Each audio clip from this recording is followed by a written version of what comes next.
C'est quoi la différence de faire de l'humour quand on est arraché puis faire de l'humour quand on est âgé? La période où tu as consommé, t'as pas fait d'humour. Non. Non, vraiment pas. Là, j'étais...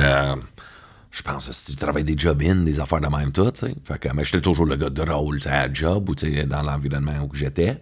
Mais non, c'était quand même abandonné, puis à comme 24, 25, c'est là que j'ai rencontré des collègues, là, tu sais. J'ai commencé en même temps que Jérémy Demé et Alex Roy, puis moi puis Alex Roy, on faisait un duo. Fait qu'il faisait du beatbox, je dansais. Fait que c'était ça, puis on faisait le tour, puis j'ai rencontré tout le monde fil l'après. Fait que c'était là, je commençais à cet univers-là. Puis après ça, les jokes en route vers mon premier gala, toutes les émissions de télé qu'on avait, tu sais. Fait que j'ai travaillé très fort dans tout ce domaine-là. Puis après ça, je dirais à 31, c'est là que j'ai retombé. De 31 à 35, là, c'était comme... Là, je faisais de l'argent, j'animais toutes les grosses soirées du mot au Québec, puis là, je suis devenu le party guy. Je me suis donné cette image-là de... OK, ça va être ça ma personnalité. La star de LA qui prend de la coke, qui a du cash. Ben, juste, ouais, c'est ça, être le party guy, parce que j'avais fait sous-écoute, puis j'ai parlé d'une anecdote où je volais un char, tu sais, puis l'attention que j'ai eue. Puis je pense que j'avais tellement mal de vivre à ce moment-là, où que ça comblait de quoi, puis là, les gens me trouvaient intéressant. Tu sais, parce que tu veux tellement percer, tu sais. Ouais. Puis je t'ai rempli comme d'amertume, puis de ressentiment, puis qu'est-ce comment ça pour moi? Parce qu'on a juste une shot par année.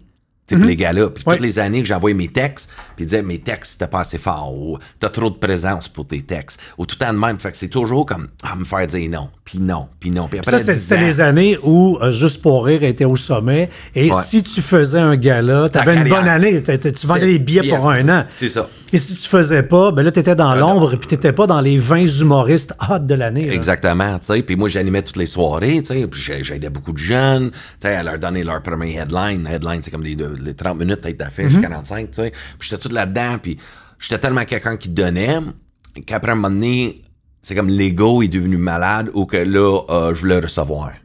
Là, c'était comme mon tour. Puis après des années de pas avoir comme cette tape-là dans le dos, ben là, c'est là l'amertume embarquée. Puis là, je consommais. Là, j'avais retombé dans la coke. Puis là, je commençais à retomber dans des gens aussi malheureux comme moi. Fait que là, dans les bars, puis là, ça a tout commencé. Je commençais par consommer une fois semaine. Après ça, 2. Puis après ça, ça venait à 3. Puis après ça, 4 jours semaine. Parce que j'étais toujours pété. Le lendemain, je m'en remettais, retombais. Mais j'étais pas comme un gros consommateur. Tout le monde pense quand je dis parle de coke, mais tout le monde pense comme dans les films Scarface. Mais non, c'était comme un petit sac à 20$, mais il pouvait me toffer 3 soirées. Je faisais une bombe ou 2 juste pour me remettre direct. Puis après ça, je buvais, puis ça te fait boire, là.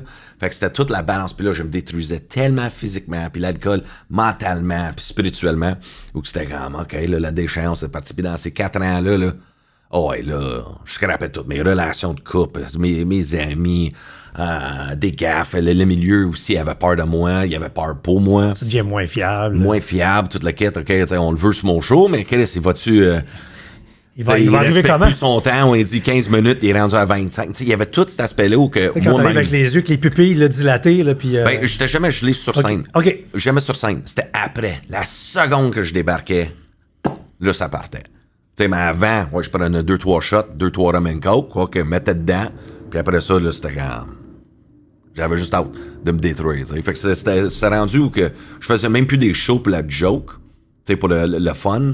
Je faisais ça pour... J'arrivais à 7 heures, puis après ça, je partais du bar à 3. Fait que c'était un chiffre à temps plein. 8 heures de temps à me détruire.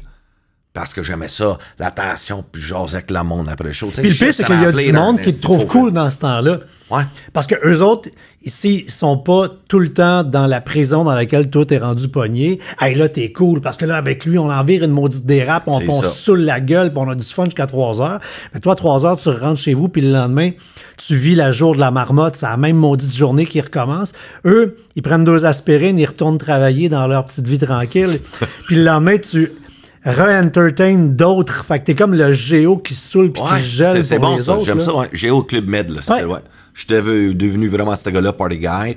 Puis on dirait c'est comme l'identité. On dirait, tu sais, des fois, tu recherches tellement une identité pour être différent des autres, pour te démarquer des autres artistes, des affaires la même. C'est cool d'être rock. On rêve tous d'être un rockstar un peu. Là. Mais dans ce moment-là, avec le climat, je pense que tout a changé. Plus personne voulait le rockstar.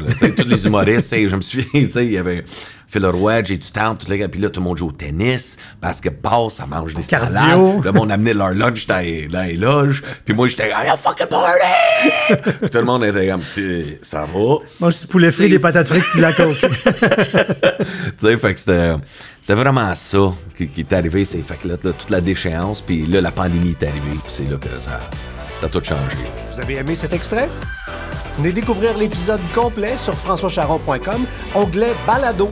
Et faites le tour de toutes les rencontres des autres saisons de mon podcast « La vie est belle ».